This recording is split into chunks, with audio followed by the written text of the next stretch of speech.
The following podcast is provided by Era Living, innovator in residential retirement options since 1987.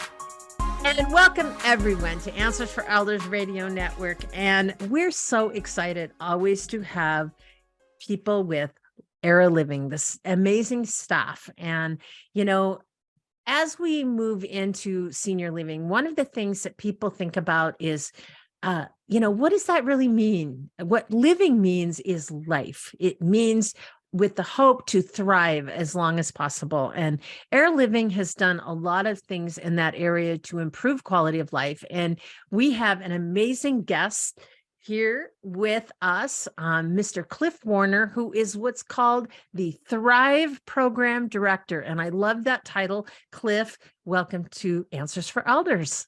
Thank you. So happy to be here. Cliff, you are obviously a social worker, but you have worked in many types of programs throughout senior living. But you have a special program called the Thrive Program, and I'm very interested in what that means and the history of the program.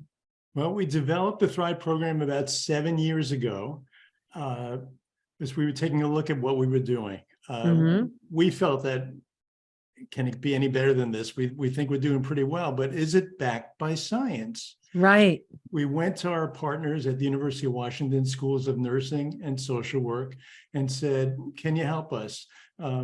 We do exercise programs, we do meditation programs, we do healthy nutrition, we do brain fitness, but there must be differences. And do some cut the mustard and some not?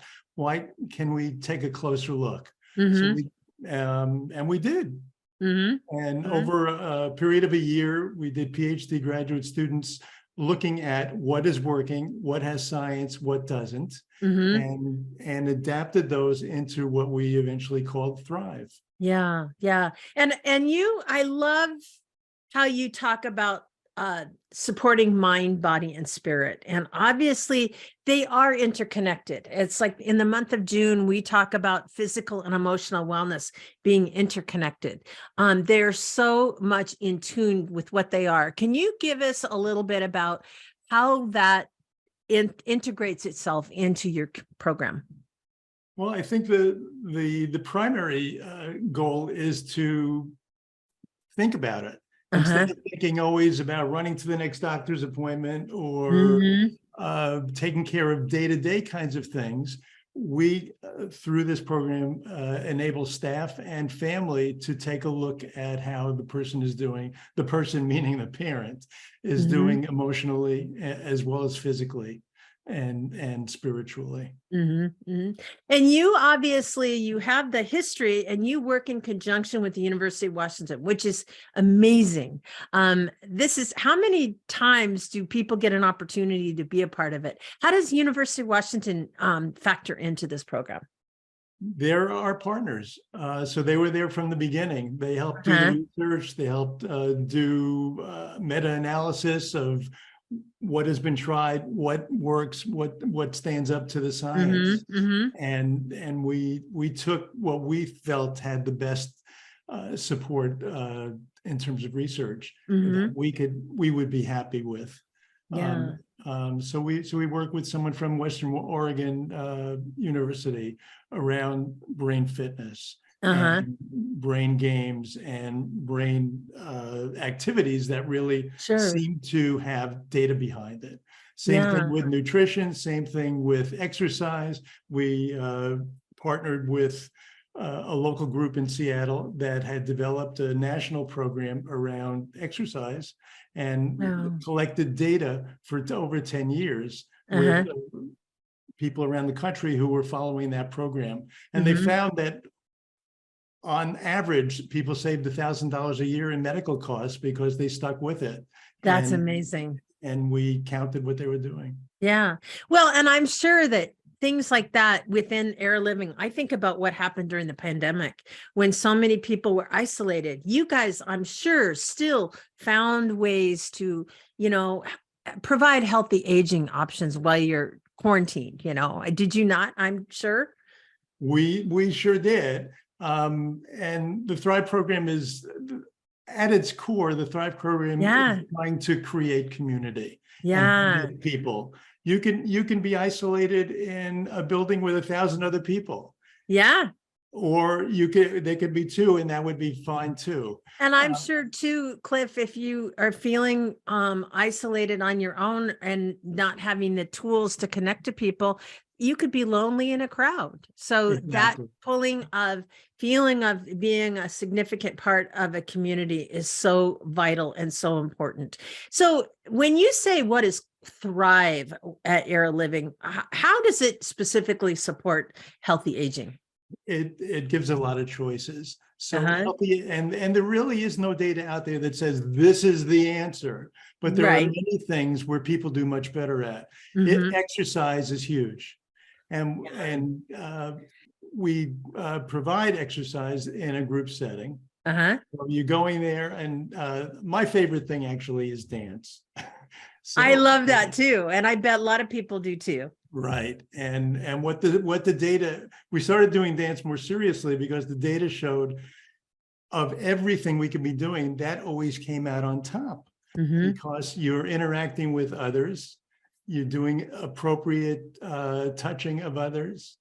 You're learning new steps. You're aerobic in your activities. So it hits a lot of the quadrants that make a difference in our lives. And we've also, obviously dance is always centered to music. So music fills our souls. So we've done a lot of podcasts talking about music type programs. So this is obviously the movement and the ability to, I know that when I worked with Tony Robbins, one of his sayings is emotion is created by motion. It's getting out and to move. You probably are very well aware of that. So getting involved in community activities at your communities has to be high priority. Absolutely. And we train all our staff to encourage people to attend something. No one in our communities go to everything, but we try to have enough diversity in our programming that it will draw somebody that may otherwise come to an activity. So if I'm a resident and I come to live in an Era Living community, how do I get involved, and what is my options in this kind of a program? Well, we start with newcomer groups, and we introduce everyone who are new to the program to what we have to offer. And then staff get to know people rather quickly. And we talk about what can we do that would entice somebody. One of my favorite stories is we had someone who was very involved for a very long time and had a stroke, needed a fair amount of help for a while, but she used to be at everything. And then for the 3 or 4 months after the stroke, she never came. So her caregiver, would offer every time she came, would you like to go down to the exercise class at 9 o'clock? I know you were always there every day with all of our other residents. And she'd say no, and she'd say no, and she'd say no. And one day she said, yes. She says, I will walk with you. Can I walk you down there? Yes. And she did. And she went and she saw her old friends. And she said, I forgot what fun this is. Oh my God, I'm going to start to cry. 2 days later, her daughter came in and she went up to see her mother. She knew she'd be in her room. But she went up there and she wasn't. And her daughter panicked and went running to the nursing department and said, where is she? And someone in the walked her down exercise class. She was in the class and she was having coffee after with her friends from the class. And so that to me says so much, that, she's willing to be a part, and she feels enough of a part that she doesn't have to be 100% to actually be a part of that community. Right. And that's that spirit, that mindset that, I want to get well. I look forward to the future to share this time. And that's the big thing, I think, that is so vitally important. So, you talk about with the University of Washington of how they provide data and all that stuff. What do you mean by, you use the term evidence-informed programming? Right. Is that correct? Tell me a little bit about that. Well, we're not a research institution. Right. So if it was evidence-based, that would say to the scientific community, well, let's see your numbers. Yeah. We didn't provide, we're just taking what others did Sure. from credible institutions. So it's evidence that we're using for our purpose to make sure that what we're doing works with the majority of people who are engaged with it. Yeah. Yeah. And I think too, you know, with having that kind of I guess it's a partnership. The Right. fact that the University of Washington is going to pull information that's relevant to the studies that they do, but also they're gaining information from other resources as well, are they not? Right, absolutely. Yeah. And then obviously you guys just get the benefit, obviously, of integrating. Now, do you develop some of these programs with the University of Washington, or these programs developed directly through you? We do a little of both. Okay. So they brought in the exercise program that I had mentioned earlier, that is now nationwide, and helped us establish it here. Same with our brain fitness programs with Western Oregon. They brought all the materials, they trained our staff, and we then implemented here after the training took place. Yeah. Well, Cliff, this has been such an honor to spend time with you. I am looking forward to learning more about your programs, and I hope you'll come back on the show again sometime soon. My pleasure. Thank you so much. And to each and every one of you, guess what? We're coming back with more podcasts right after this.